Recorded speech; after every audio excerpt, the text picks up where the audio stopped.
Praise the Lord. ഒരു ദിവസം കൂടി കർത്താവിൻ്റെ തിരുവചനം പറയാൻ കഴിഞ്ഞതിൽ കർത്താവിനെ ഞാൻ സ്തുതിക്കുന്നു, മഹത്വപ്പെടുത്തുന്നു. കർത്താവ് തന്ന ഇത്രത്തോളം തന്ന എല്ലാ കൃപകൾക്കും നന്മകൾക്കും ഈശോയുടെ നന്ദി പറയുന്നു.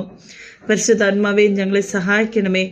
കർത്താവിൻ്റെ ക്രൂശ് മരണത്തിൽ അവിടുന്ന് സഹിച്ച എല്ലാ വേദനകൾക്കൊപ്പം ഞങ്ങളുടെയും വേദനകൾ അവിടത്തേക്ക് സമർപ്പിക്കുന്നു. പരിശുദ്ധാത്മാവേ, അവിടുന്ന് ഞങ്ങളുടെ എല്ലാ കഷ്ടതകൾക്കും എല്ലാ പ്രയാസങ്ങൾക്കും അവിടുന്ന് താങ്ങായി കരുതലായി ഇരിക്കണമേ എന്നും കൂടി പ്രാർത്ഥിക്കുന്നു.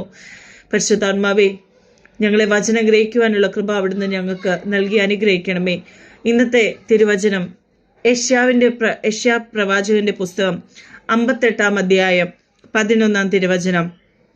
യഹോവ നിന്നെ എല്ലായ്പ്പോഴും നടത്തുകയും വരണ്ട നിലത്തിന് നിന്റെ വിശപ്പടക്കി നിന്റെ അസ്ഥികളെ ബലപ്പെടുത്തുകയും ചെയ്യും. നീ നനവുള്ള തോട്ടം പോലെയും വെള്ളം വറ്റിപ്പോകാത്ത നീരുറവ് പോലെയും ആകും. ആമേൻ. കർത്താവിൻ്റെ തിരുവചനത്തിൽ പറയുകയാണ്, ദൈവം നമ്മളെ അനുഗ്രഹിക്കുന്നതിനെ കുറിച്ചാണ് പറയുന്നത്. നമ്മുടെ എല്ലാ കഷ്ടതകളും മാറ്റി അവിടുന്ന് നമ്മെ അനുഗ്രഹിക്കുന്ന ഒരു ദൈവത്തിൻ്റെ തിരുവചനമാണ് നാം ഇവിടെ കാണുന്നത്. കർത്താവിൻ്റെ ഈ ഒരു നോമ്പ് കാലത്തിൽ കർത്താവിനോടൊപ്പം തന്നെ നമുക്ക് നടക്കാം.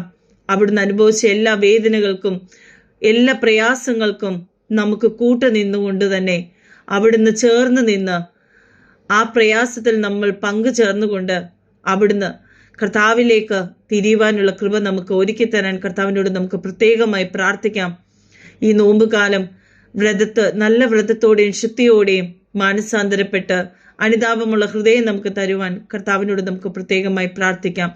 നല്ലൊരു ദിവസം നിങ്ങൾക്ക് ആശംസിക്കുന്നു. എല്ലാ മഹത്വം ഈശോയ്ക്ക് നന്ദി.